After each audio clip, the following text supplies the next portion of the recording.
welcome back to my channel, Jay's Creative Space. Today I have a DIY for you. Before I get into the DIY, I'd like to take a moment to welcome you back. Hey, and if you're new, welcome. If you are new and wondering what we do here, we do crafts, hauls, and DIYs. So with that said, let's get into this DIY. Today we're going to be customizing our own ribbon, and we're going to be using infusible transfer ink sheets. I actually was sent these transfer sheets from a company called Simco, and I will put the information down below. They're on Amazon. I don't think I pronounced the name correctly, so I do apologize, but I would like to thank the company for sending these sheets to me, and I will go through them quickly just in case you're interested. But here's the first sheet. Here's the second one. Here's another one. These are my favorite. Like this pink tie-dye. I am so in love. That's like a cheap way to do tie-dye. And the plaid is so cute. And I love the marble. That is so pretty. And this probably is my hands down favorite.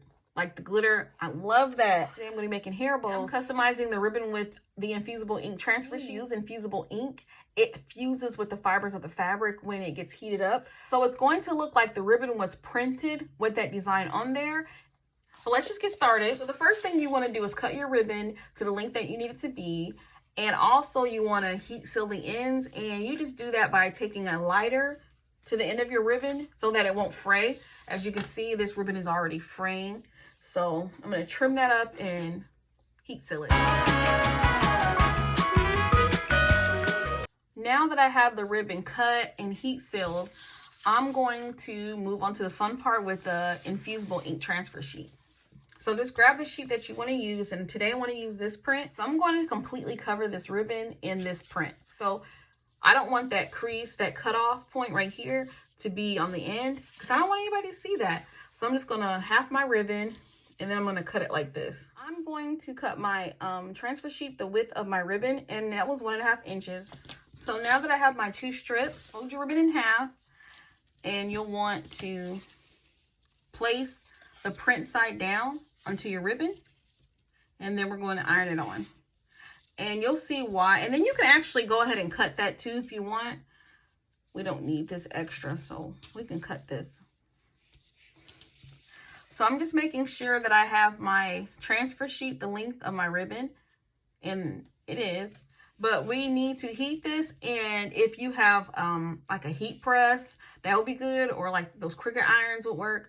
I don't. I have just a regular iron. So now that we have our design cut, we have it face down on our ribbon, and we are going to just iron our print onto our ribbon. If you're like me and have to use a regular iron, just remember to put it on your hottest setting and no steam. So you don't want any steam when you're doing this. I'm actually going to heat it up first.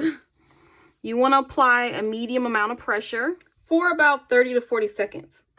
Before you remove your transfer, you want to make sure that it cools, and then you can do the fun part and see. It's so pretty. Oh my goodness.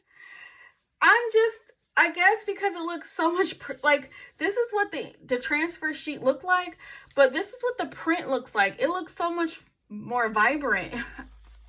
This is so cute. I love it. So I'm going to do the other side. This is what I was saying when you do the infusible transfer.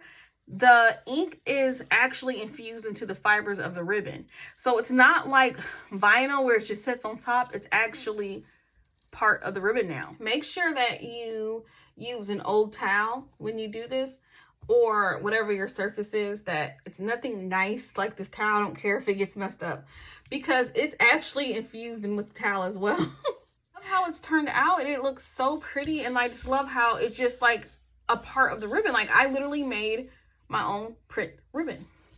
So next I just cut my second piece of ribbon, and now I'm just dovetailing the ends, and you just fold the ends in half and you cut it at an angle like this. So it will be like that. I'm gonna go ahead and heat seal my ends. Remember the scrap paper that I used before? I'm gonna cut hearts out of this so I could put on the ends of this. Okay, so out of the scrap, paper that I had. I just cut some hearts. So don't forget, even when you do vinyl or anything like this, you have to heat your surface first to get out any, I think they say like water or anything that may be in it, because it won't stick well and it won't stay. So I'm just gonna heat it up for a few seconds. So once you get your design on, we're going to do the fun part again. That's my favorite part, and that's heat it. And remember, we're going to hold medium pressure with our iron for 30 to 40 seconds. We're going to let that cool before we remove it. And I'm so excited. I can't wait to see what it looks like. The little hearts, they're going to be so cute. It's so cute.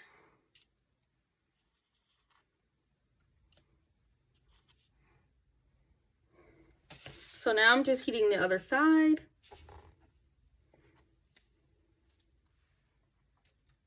So the ribbon has cooled off, and this is just what it looks like.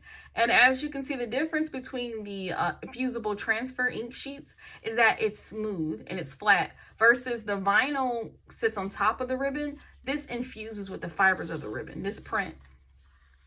So that's why I like to do this for ribbon, because if I did this with vinyl and I wanted to make a loop here, I couldn't do that because the vinyl will be sitting here. But with this, you can do a loop, you can bend it any way. Here's the first ribbon that I did, and I love that it matches this ribbon because it's like you got a customized ribbon kit.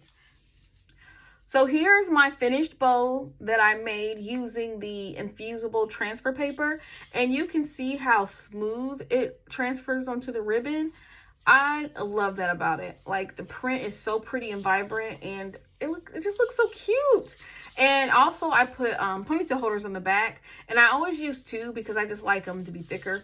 But yeah, that's just the little bow I made. That's the end of my video. I really appreciate you for watching, especially if you made it to the end, and I will see you next time, next craft, next haul, next DIY. Bye.